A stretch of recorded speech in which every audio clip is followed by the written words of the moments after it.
chilling tales for dark nights.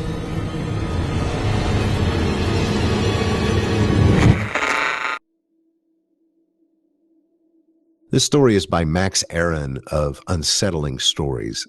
And do yourself a favor.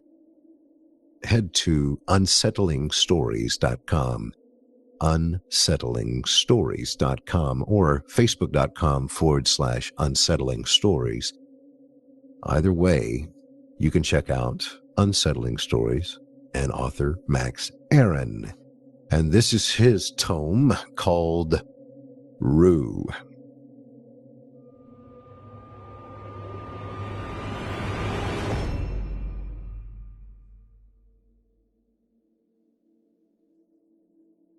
I've lived in the same house for 40 years. After Ralph passed, and I was left alone for the first time in 3 decades, I turned to my neighbors for comfort. They provided it in spades. I was honored and brought to tears by their kindness.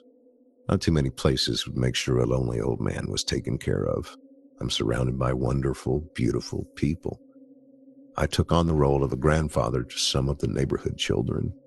I was more than happy to babysit.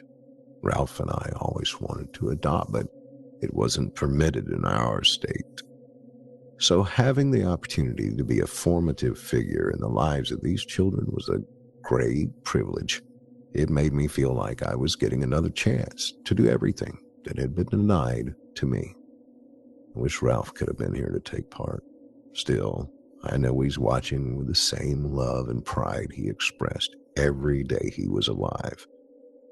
One girl, Madison, formed a particularly strong connection to me. Her father was out of the picture. Her mom, Helen, who was forced to work full-time, was rarely home during the day. Helen had always been the most supportive and loving of the neighbors after Ralph's death. So when I had the opportunity to help with Madison and watch her during the workday, I was more than willing. I started looking after Madison soon after her 10th birthday.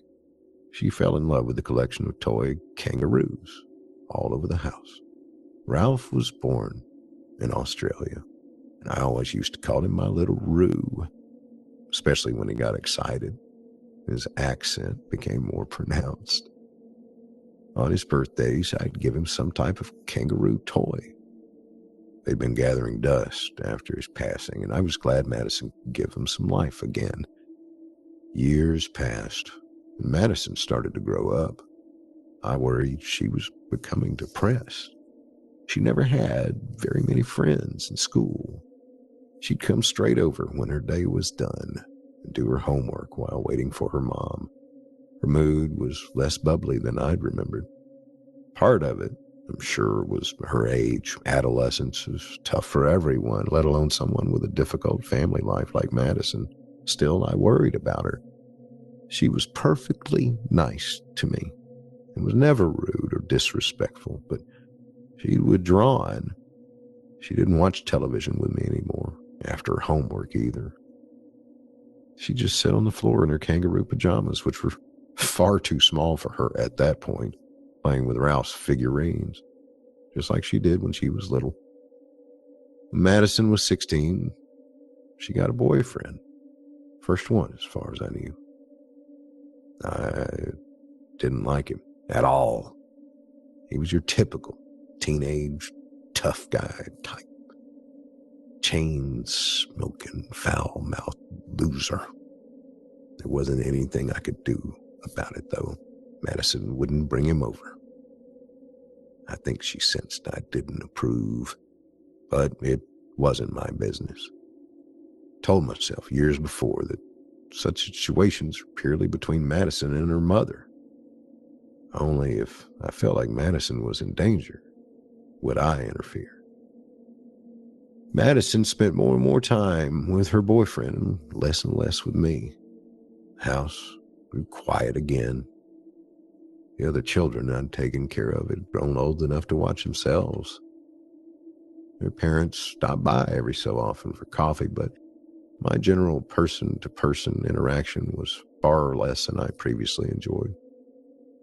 I was lonely. One night, Helen came to me in a panic. Apparently, Madison had admitted to using drugs. Helen had no idea of what kind or anything like that, but she was terrified for her daughter's safety. I tried to reassure her. It had to be something the school could do, but that was when she told me the other half of the story. Madison was pregnant. This floored me.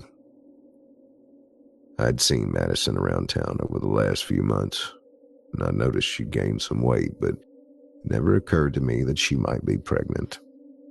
Now, her drug use was even more worrying. We tried to figure out a plan together, and the only thing we could agree on was that the school had to know. Even though the local school system wasn't the best, they had to have some resources dedicated to problems like these. The school did nothing. Madison's reckless behavior continued. Helen was too terrified to notify the police because she feared she'd be put in a foster home. I, too, was clueless. Time went by, and the rare times I'd see Madison in town, she'd be stumbling around drunkenly with her idiot boyfriend, her protrusive belly and obscenity against the background of her intoxication. On a late afternoon in February, I was leaving the supermarket. Madison spotted me from across the parking lot. She wasn't with her boyfriend, thankfully. She rushed up to me and gave me a big hug. She didn't seem drunk, but she had to have been on something. Pupils was dilated and her words were slurred, and she said how much she missed me. And then she asked if she could come over later to see the kangaroos. I told her that would be wonderful, and that I missed her. At some point, Madison came over. I ushered her in quickly. It was way below freezing outside, and she looked ill. I could tell she was high. She shuffled in without saying hello and went to the mantel where the kangaroos stood. In a sing-song, childish voice, she talked to them. When she was 11, I thought that type of thing was cute. Now, though, knowing she was under the influence of something that was poisoning not only her, but that baby as well, was far less adorable. I walked up to her and asked if I could take her coat and if she liked some tea and chocolate cake. She didn't reply. She just kept talking to the kangaroos. I sighed and sat down on the couch, waiting for her to either snap out of it and talk to me or leave and hopefully go home to her mom. Madison went down the line of kangaroo toys on the mantel saying, "I love you" to each one.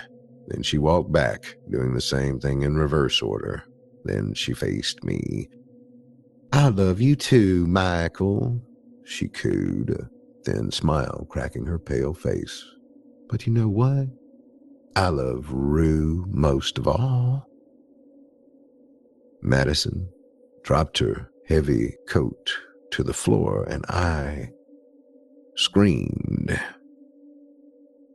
A gaping wound had been carved across the top of her belly. The blue head and chest and right arm of her baby stuck out from the opening. "Look at little Rue," she said weakly. "Such a good little Rue." Madison tried to hop toward me, mimicking a kangaroo. The limp head and arm of the child flopped back and forth with movement.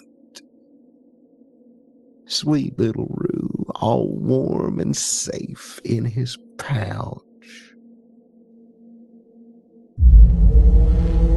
Chilling tales for dark nights.